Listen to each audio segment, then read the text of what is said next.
Hello everyone.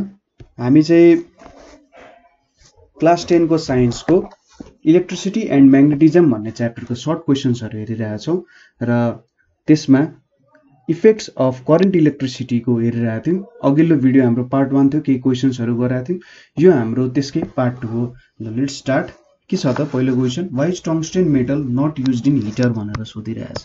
हिटरमा टंगस्टेन metal किन use हुँदैन भनेर सोधिरहेछ।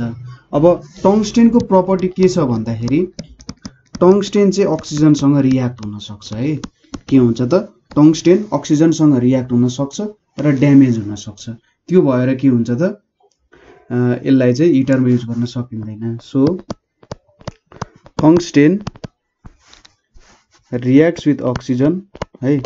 tungsten reacts with oxygen and gets damaged when exposed to air. Gets damaged when exposed to air हैन। exposed air सँग exposed गर्दा damage हुन सक्छ। therefore के हो त tungsten metal is not used in heater. tungsten metal is not used in heater है। त्यो भएर चाहिँ हिटरमा जेनरली टंगस्टेन युज गर्दैन। अब केही रिजनेबल क्वेशन्सहरू छ, त्यो केही रिजनेबल क्वेशन्सहरू हेरौँ। पहिलो के छ, the fluorescent lamp with power 60 watt gives more brightness than the filament lamp with same power why भनेर सोधेको छ। सुरुमा यहाँनिर 60 वाट फ्लोरेसेन्ट ल्याम्प र फिलामेन्ट ल्याम्प त तपाईँहरूले बुझ्नुहुन्छ होला। फिलामेन्ट ल्याम्प भनेको जुन हाम्रो यसरी एउटा बत्ती हुन्छ नि, सिलिन्ड्रिकल बत्ती भएको, जो एउटा यस्तो सेपको एउटा बत्ती हुन्छ हामीसँग र यहाँनिर के हुन्छ त यसरी चिम राखेको हुन्छ, टंगस्टेन वायर राखेको हुन्छ है। र हाम्रो फिलामेन्ट ल्याम्प भनेको चाहिँ हामीले युज गर्ने ट्युबलाइटहरू जुन हुन्छ त्यो भनेको फिलामेन्ट ल्याम्प हो। 60 वाट भनेको के हो त भन्दा 1 सेकेन्डमा उसले 60 जुल इनर्जी चाहिँ बाहिर दिन्छ। हिट र लाइटको फर्ममा चाहिँ 60 जुल अफ इनर्जी चाहिँ के गर्छ त बाहिर दिन्छ। ठिक छ, हामीले क्वेशन बुझ्यौँ होला। फ्लोरेसेन्ट ल्याम्प पनि 60 वाटको छ अरे। ठिक छ, उसले पनि 1 सेकेन्डमा 60 जुल दिन्छ र फिलामेन्ट ल्याम्पले पनि 1 सेकेन्डमा 60 जुल दिन्छ अरे। तर के हुन्छ त भन्दा फ्लोरेसेन्ट ल्याम्प चाहिँ अझै धेरै ब्राइट हुन्छ भनेको छ। यहाँनिर के हुन्छ त भन्दा फिलामेन्ट ल्याम्प र फ्लोरेसेन्ट ल्याम्पमा फ्लोरेसेन्ट ल्याम्पले चाहिँ आफ्नो जुन इलेक्ट्रिकल इनर्जी आयो नि, त्यो इलेक्ट्रिकल इनर्जीको 30% चाहिँ लाइट इनर्जीमा कन्भर्ट गर्छ र 70% इनर्जी केमा कन्भर्ट गर्छ, हिटमा हुन्छ। जेनरली यसरी हिट लस भइरहेको हुन्छ धेरै र 30% चाहिँ के गर्छ लाइटमा कन्भर्ट गर्छ फ्लोरेसेन्टले। तर फिलामेन्टले के गर्छ भने 10% चाहिँ लाइट कन्भर्ट गर्छ हैन, 10% लाइट इनर्जीमा कन्भर्ट गर्छ र 90% के हुन्छ त हिटमा जान्छ। सो यसको मतलब के हुन्छ त हेर्नु त 30% लाइट इनर्जीमा कन्भर्ट भयो भने त हाम्रो फ्लोरेसेन्ट ल्याम्प ब्राइट हुने भयो। फिलामेन्ट ल्याम्पले त 10% मात्रै कन्भर्ट गर्छ भने त फिलामेन्ट ल्याम्प के हुने भयो, कम ब्राइट हुने भयो नि। सो यसको एन्सर के लेख्नु पर्यो, filament lamp converts only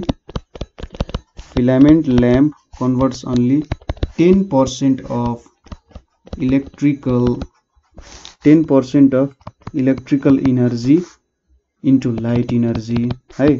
10% of electrical energy into light energy मा कन्भर्ट गर्छ। But fluorescent lamp FLUORESCENT fluorescent lamp converts 30% of electrical energy। ठिक छ, 30% अफ इलेक्ट्रिकल इनर्जीलाई चाहिँ के कन्भर्ट गर्छ त टु लाइट इनर्जीमा कन्भर्ट गर्छ। ठिक छ, जसले जति धेरै लाइट इनर्जीमा कन्भर्ट गर्छ त्यो हुन्छ। सपोज अब हामीलाई सोधे भए कुन चाहिँ धेरै हटर हुन्छ भनेर सोधे भए फिलामेन्ट ल्याम्प धेरै हट हुन्छ, किन भन्दा 90% अफ हिट त के गरिरहेछ त यसले, 100% मा 90% अफ इनर्जी चाहिँ के गरिरहेछ त हिटमा कन्भर्ट गरिरहेछ। सो यति भइसकेपछि के हुन्छ त तपाईले लेख्नु पर्यो, so fluorescent lamp with power 60 watt gives more brightness than the filament lamp with same power है। यति यो लेख्नु पर्यो, पर्सेन्टेज तपाईले एक्ज्याक्टली दिनु पर्यो हैन। सो यति लेखिसकेपछि तपाईको एन्सर कम्प्लिट हुन्छ। नेक्स्ट क्वेशन के छ भने mercury vapour is filled in a fluorescent lamp भनेको छ। फ्लोरेसेन्ट ल्याम्पमा मर्करी किन राख्छ त भन्दा जब सपोज मर्करी ल्याम्पको स्ट्रक्चर यहाँनिर यस्तो खालको हुन्छ, म अलिकति स्ट्रक्चर धेरै बुझाउँछु है। सो यहाँ इलेक्ट्रोड हुन्छ, यसरी यहाँ इलेक्ट्रोडहरु राखेको हुन्छ र यहाँ मर्करीले फिल गरेको हुन्छ है, मर्करी लागेको हुन्छ र मैले चाहिँ कलर यतापट्टि सपोज हरियो ट्युबलाइट हेरे अरे केही फरक पर्दैन, तपाईले सेतो ट्युबलाइट देख्नु भएको छ, मैले यहाँ हरियो युज गरे। सो यहाँ मर्करीमा के हुन्छ, जब यहाँनेरि मैले एउटा भोल्टेज सेटअप गर्छु है, ठीक छ, यहाँनेरि मैले के गर्छु त एउटा भोल्टेज सेटअप गर्छु, ठीक छ, यहाँनेरि एउटा स्टार्टर युज गरेको हुन्छ, यसले स्टार्टर दियो। तपाई एकचोटी भिडियो हाम्रो हेर्नु होला, heating effect sorry lighting effect of करेन्टको भिडियो हेर्नु होला, मैले एकदम डिटेल डायग्राममा एक्सप्लेनेसन गरेछु, म जस्ट तपाईलाई सर्ट डिस्क्रिप्सन दिन्छु। सो के गर्दिन्छ त यहाँनेरि यो दुईटा बिच सपोज ए र बी पोइन्ट बिच के गर्छ एउटा भोल्टेज सेटअप हुन्छ। भोल्टेज सेटअप भएपछि यहाँनेरिको मर्करी आयन हुन्छ, यहाँ भित्र मर्करी एटम हुन्छ, मर्करी एटमलाई के गर्छ मर्करी आयनमा चेन्ज हुन्छ र जुन इलेक्ट्रोनहरु निस्किन्छ नि त्यो इलेक्ट्रोनहरु चाहिँ मर्करी आयनसँग ठोकिन्छ र यसले युभी रे प्रोड्युस गर्छ र युभी रे के गर्छ त युभी रे त रे हो, लाइट हो। सो यहाँबाट यसरी बाहिर निस्किन खोजिरहेको हुन्छ, यसरी बाहिर निस्किन खोजिरहेको हुन्छ। बाहिर निस्किँदाखेरि यो फ्लोरोसेन्ट पाउडर जुन छ नि यहाँ राखेको फ्लोरोसेन्ट पाउडरले एब्जर्ब गर्छ यसलाई र हरियो गरेको छ नि हरियो दिन्छ, सेतो छ भने सेतो लाइट चाहिँ उसले दिने, एउटा भिजिबल लाइट उसले दिन्छ। सो एचजी एटमको काम के भयो त यहाँनेरि मेनली युभी लाइट चाहिँ दिन्छ, ठीक छ, युभी लाइट दिन्छ र हो त युभी लाइटलाई फ्लोरोसेन्ट पाउडरले एब्जर्ब गरेर हाम्रो भिजिबल लाइट दिन्छ। हामीले यहाँनेरि के लेख्नु पर्यो त भन्दा मर्करी भेपर सरी यसलाई अर्को कलरले mercury vapor is filled in fluorescent lamp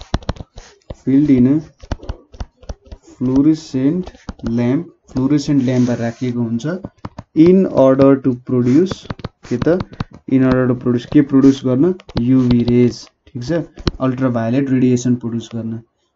in this process यो प्रोसेसमा चाहिँ कसरी यो प्रोड्युस हुन्छ भन्दाखेरि in this process when electrons from cathode cathode भनेको के हो त नेगेटिभ टर्मिनल, एनोड भनेको positive terminal, strike the mercury atoms, ठीक छ, मर्करी एटम्समा स्ट्राइक गरेपछि के हुन्छ युभी रेज आर प्रोड्युस्ड हुन्छ है, युभी रे प्रोड्युस गर्छ र युभी रे चाहिँ हाम्रो के गर्छ त फ्लोरोसेन्टमा गएर एब्जर्ब भएपछि उसले एउटा भिजिबल लाइट दिन्छ। के लेखेको छ अब inner lamp of fluorescent lamp is coated with inner wall है, इनर ल्याम्प हैन inner wall of fluorescent lamp is coated with fluorescent powder भनेको छ। किन त भन्दा यसले चाहिँ के गर्छ त प्रोड्युसेस visible light, ठीक छ, fluorescent inner wall of fluorescent lamp is coated with fluorescent powder because it produces visible light अथवा radiation भन्दा पनि हुन्छ, visible light or radiation when UV rays from mercury vapor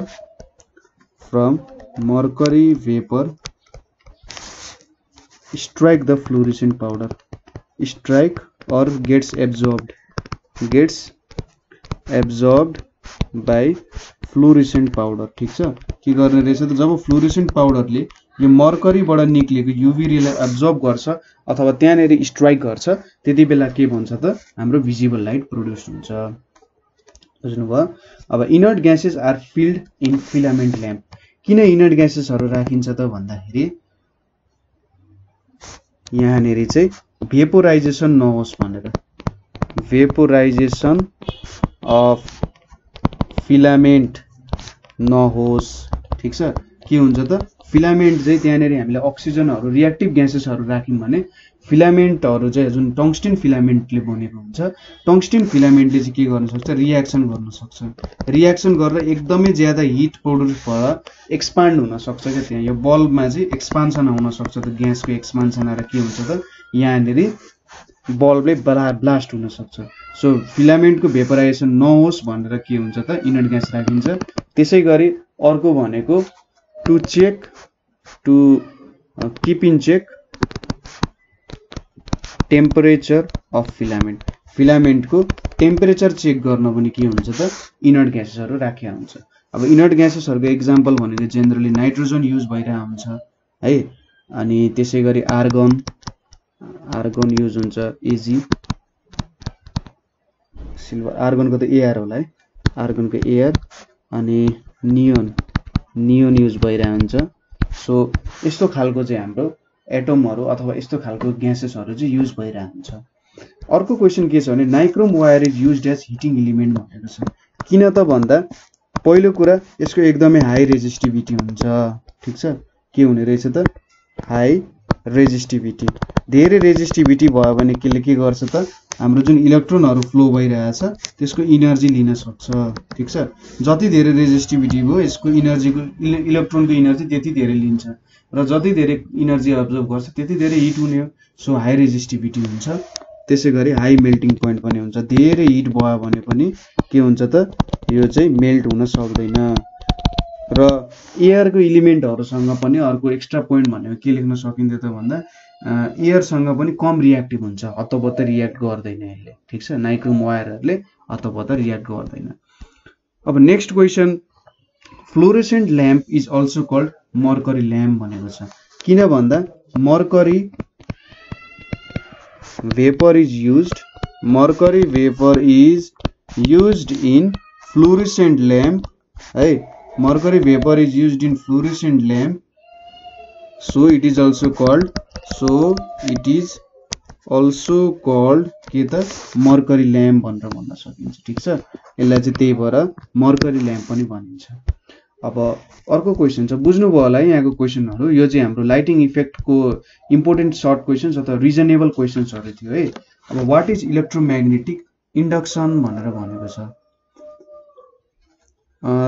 तपाईलाई कहिलेकाहीँ के सोध्न सक्छ भन्दाखेरि अलिकति मैले क्वेशनलाई अफ गरे सो यहाँनेरि तपाईलाई फ्लोरोसेन्ट पाउडर र मर्करी भेपरको युज के हो भनेर सोध्यो भने तपाईले के लेख्नु पर्यो त भन्दा मर्करी भेपरले यूवी रे प्रोड्युस गर्छ ठीक छ मर्करी भेपर को फंक्शन भनेको के हो टु प्रोड्युस यूवी रे र फ्लोरोसेन्ट को फंक्शन भनेको चाहिँ के हो टु प्रोड्युस भिजिबल लाइट ठीक छ फ्लोरोसेन्टले भिजिबल लाइट प्रोड्युस गर्छ र मर्करीले के गर्छ त यूवी रेडिएसन प्रोड्युस गर्छ अब next question what is electromagnetic induction electromagnetic induction भनेको चाहिँ के हो त भन्दाखेरि यसलाई अलिकति बुझ्ने कोसिस गरौँ सपोज तपाईहरुले के गर्नुहुन्छ त भन्दाखेरि कुनै पनि एउटा क्लोज्ड कोइलमा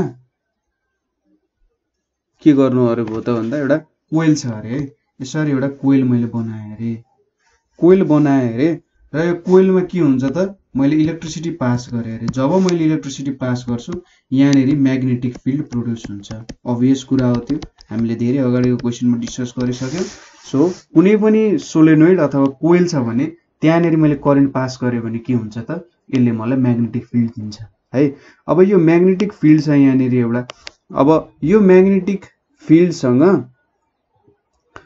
मैले एउटा के गरेर त कन्डक्टरलाई चाहिँ यो म्याग्नेटिक फिल्डमा हलाए अरे अथवा अर्को तरिकाले बुझ्ने भनेको यो एक्जाम्पल अलि गाह्रो होला सपोज मैले पर्मानेन्ट म्याग्नेट लिए हर्सु म्याग्नेट लिए यहाँनेरि त फिल्डहरु आइरहेको हुन्छ नि यसरी लाइन अफ फोर्सेसहरु हैन लाइन्सहरु आइरहेको हुन्छ नर्थ टु साउथबाट अब के हुन्छ भने यहाँनेरि एउटा कन्डक्टर लिए मैले हैन यो कन्डक्टरले यसरी माथि तल गरे भने के हुन्छ त यो कन्डक्टरबाट पास हुने जस लाइन्स अफ फोर्सहरु चेन्ज भइराख्छ हैन ठीक छ चेन्ज हुनुको मतलब के हो यहाँनेरि फ्लक्स चेन्ज भइरहेछ ठीक छ यो सरफेसबाट पास हुने परपेन्डिकुलर लाइन्स अफ फोर्सको फ्लक्स चेन्ज भइरहेछ यदि मैले यसलाई एउटा ग्याल्भेनोमिटर सँग कनेक्ट गर्ने हो भने के हुन्छ थाहा छ यसले चाहिँ के गर्छ ग्याल्भेनोमिटरले डिफ्लेक्सन देखाउँछ सो यहाँबाट के बुझिन्छ यदि मैले कुनै पनि कन्डक्टरलाई एउटा चेन्जिङ म्याग्नेटिक फ्लक्समा राखे अथवा त्यसमा म्याग्नेटिक फ्लक्स चेन्ज गराए भने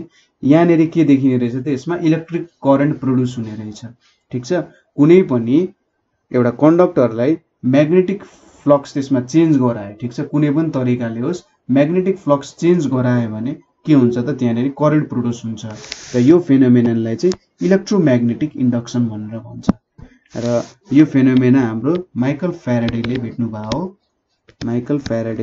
भयो है पहिले के थियो त अब सुरुमा चाहिँ साइन्टिस्टले के डिस्कभर गरे भन्दा इलेक्ट्रिसिटीलाई चाहिँ म्याग्नेटिजममा कन्भर्ट गर्न सकिदो रहेछ भन्ने थाहा पाए। एउटा वायरमा करेन्ट दियो भने के हुन्छ, यसले म्याग्नेटिक फिल्ड दिँदो रहेछ भन्ने थाहा पाए। त्यसपछि चाहिँ माइकल फ्याराडेले के गर्यो त भन्दा के उल्टो गर्न सकिँदैन त, कि म्याग्नेटिक फिल्डलाई चाहिँ इलेक्ट्रिक फिल्डमा कन्भर्ट गर्न सकिँदैन अथवा म्याग्नेटिजमबाट इलेक्ट्रिसिटी प्रोड्युस गर्न सकिँदैन त भन्दा हाम्रो इलेक्ट्रोम्याग्नेटिक इन्डक्सनको कन्सेप्ट आएको हो। सो यसको एन्सर के लेख्नु पर्यो भन्दा the phenomenon by which electric current is induced in a coil. Electric current is induced in a coil due to relative motion between coil and magnet. ठीक छ, कोइल र म्याग्नेट छ यहाँनिर। अघि हामीले कन्डक्टर लियौं, कोइल पनि एउटा कन्डक्टरै हो।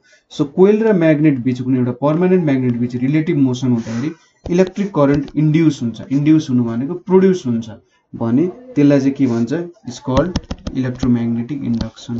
ठीक छ, यसलाई के भन्ने रहेछ त, इलेक्ट्रोम्याग्नेटिक इन्डक्सन भनेर हामीले लेख्न सकिने रहेछ। अथवा अर्को तरिकाले यसलाई लेख्न सक्ने भनेको the production of electric current, the production of electric current, ठीक छ, by moving a straight wire, by moving a straight conductor अथवा वायर। ठीक छ, स्ट्रेट वायर लेखौँ यहाँ माथि।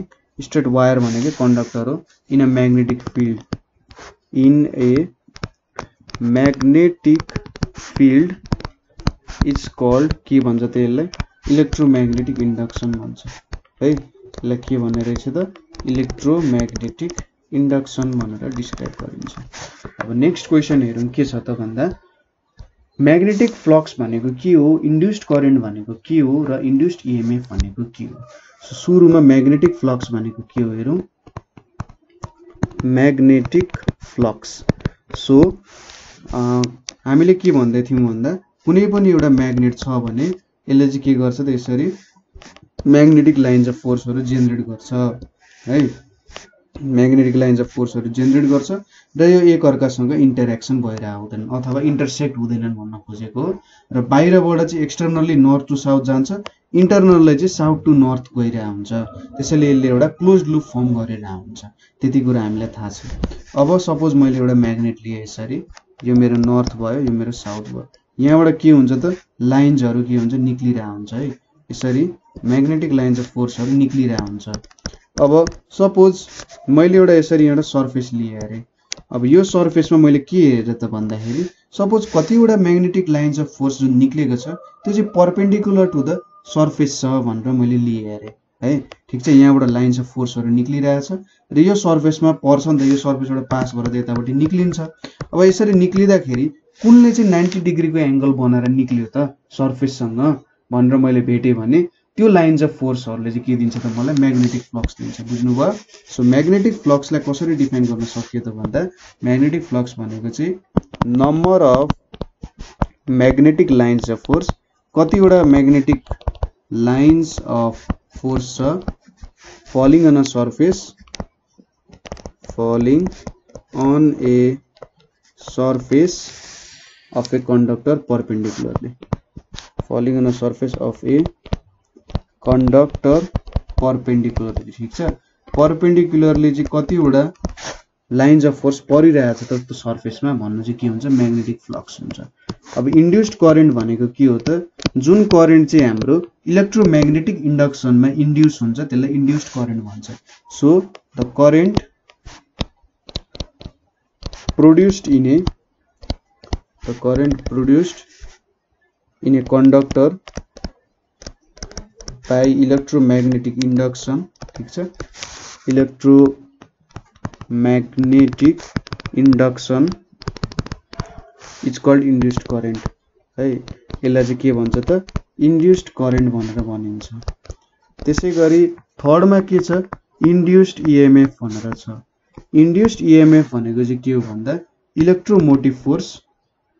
इलेक्ट्रोमोटिभ फोर्स भनेको चाहिँ एक तरिकाले भोल्टेज भनेर बुझ्दा पनि हुन्छ अथवा त्यहाँनेरि भएको चार्जहरू ले कति फोर्स पाउँछ भन्नु अर भोल्टेज ठीक छ यसलाई भोल्टेज पनि भनिन्छ तर इलेक्ट्रोमोटिभ फोर्स जहिले पनि भोल्टेज भन्दा के हुन्छ ठुलो हुन्छ है produced by electromagnetic induction produced by electromagnetic induction भनेको चाहिँ के हो इज कल्ड इन्ड्युस्ड ईएमएफ ठीक छ सो इन्ड्युस्ड ईएमएफ भनेको चाहिँ के हो हाम्रो प्रत्येक जुन यहाँ करेन्ट छ नि करेन्टमा त के हुन्छ चार्जहरु हुन्छ यो चार्जहरुको भोल्टेज कति छ अथवा एनर्जी कति छ भन्नु चाहिँ के हो त हाम्रो इन्ड्युस्ड ईएमएफ हो है अब एक दुईवटा क्वेशनहरु तपाईलाई म त्यतिकै रिभिजन गर्न चाहन्छु सो के हो त भन्दा केमिकल इफेक्ट अफ करेन्ट ठीक छ केमिकल इफेक्ट अफ करेन्ट छ नि जुन हाम्रो जसले चाहिँ केमिकल चेन्जेसहरु ल्याउन सक्छ सो एप्लिकेशन्सहरु यसको के एप्लिकेशन्सहरु लेख्न चाहन्छु यसको के त एप्लिकेशन्सहरु के छ त भन्दा सो यो इलेक्ट्रोलाइसिसमा युज हुन्छ इलेक्ट्रोलाइसिस भनेको हाम्रो जुन कुनै पनि एउटा दुईटा एलिमेन्टहरु मिक्स गरिन्छ लिक्विड सोलुसन फर्ममा हुन्छ र त्यहाँनेरि इलेक्ट्रिसिटी पास गराइन्छ त्यो भनेको के हुन्छ इलेक्ट्रोलाइसिस हुन्छ अब अर्को भनेको इलेक्ट्रोप्लेटिङ भनेर हुन्छ इलेक्ट्रोप्लेटिङ भनेको चाहिँ तपाईले सुन भन्दा कम छैन हराएमा डर छैन भन्ने कुरा हेर्नु भएको छ नि त्यस्तै हो त्यहाँनेरि के गरिन्छ एउटा मेटलमा अर्को मेटलको एटमहरु चाहिँ अब बाहिरबाट कोट गर्नु भनेको इलेक्ट्रोप्लेटिङ हुन्छ त्यसैगरी एक्सट्र्याक्सन अफ मेटल्सहरुमा युज हुन्छ हैन मेटल्सहरुलाई एक्सट्र्याक्ट गर्नु पर्यो भने पनि के हुन्छ केमिकल इफेक्ट अफ करेन्टमै युज एप्लिकेसन हुन्छ त्यसैगरी प्युरिफिकेसन अफ मेटल्सहरुमा पनि के हुन्छ त केमिकल इफेक्ट अफ करेन्टहरु चाहिँ युज भइरहेको हुन्छ है ठीक छ यो चारवटा चाहिँ हाम्रो केमिकल इफेक्ट अफ करेन्टको के भयो त एप्लिकेसन भयो अब म्याग्नेटिक इफेक्ट अफ करेन्ट भनेको त तपाईलाई थाहा छदै छ के हो त म्याग्नेटिक इफेक्ट अफ करेन्ट भनेको चाहिँ हाम्रो इलेक्ट्रिक करेन्ट द्वारा म्याग्नेटिक फिल्ड प्रोड्युस गर्नु चाहिँ के हो म्याग्नेटिक इफेक्ट हो र यसलाई कसले डिस्कभर गर्यो भन्दा हान्स क्रिस्चियन ओरिस्टेड भन्ने मान्छेले डिस्कभर गरायो कतिमा त 1820 मा ठीक छ तिनी चाहिँ एउटा ड्यानिश भनेपछि नेदरल्यान्डको फिजिसिस्ट थिए जति बेला तिनी कलेज जान लागेका थिए त्यति बेला चाहिँ तिनले यो कुरा डिस्कभर गरायो मैले त्यहाँ भिडियोहरुमा बनाएको छु सो रमाइलो भइरहेछ होला नि पढ्न हैन सो बुझिराख्नु भएको छ होला सो हामीले चाहिँ यहाँ अब हाम्रो क्वेशन्सहरु सक्यौं मेन क्वेशन्सहरु जुन इफेक्ट अफ करेन्टहरुबाट आउने मेन क्वेशन्सहरु चाहिँ हामीले यहाँ सक्यौं सो कतै प्रब्लम भयो अथवा कतै बुझ्नु भएन भने हामीलाई कन्ट्याक्ट गर्न सक्नुहुन्छ हैन र नबुझेको क्वेशनहरु सोध्नु पर्छ बुझेर नै अगाडि बढ्नु पर्छ है जहिले कहिले पनि चाहिँ बुझेको छैन भनेर बस्नु हुँदैन हैन र आफ्नो स्किल्सहरु चाहिँ जहिले अगाडि बढाउनु पर्छ सो आजको लागि यति नै अर्को सेसन लिएर हामी छिटै नै आइपुग्छौं तपाईलाई के क्वेशन सोध्नु छ भने नेपाल अनलाइन स्कुलको ग्रुप छ हाम्रो नेपाल अनलाइन स्कुल भनेर नै ग्रुप छ त्यो स्कुलमा जोइन गरेर क्वेशन सोध्न सक्नुहुन्छ अथवा अरु एक्स्ट्रा केही क्वेरी छ भने 9849595895 मा चाहिँ तपाईले के गर्न सक्नुहुन्छ कन्ट्याक्ट गर्न सक्नुहुन्छ so thank you for watching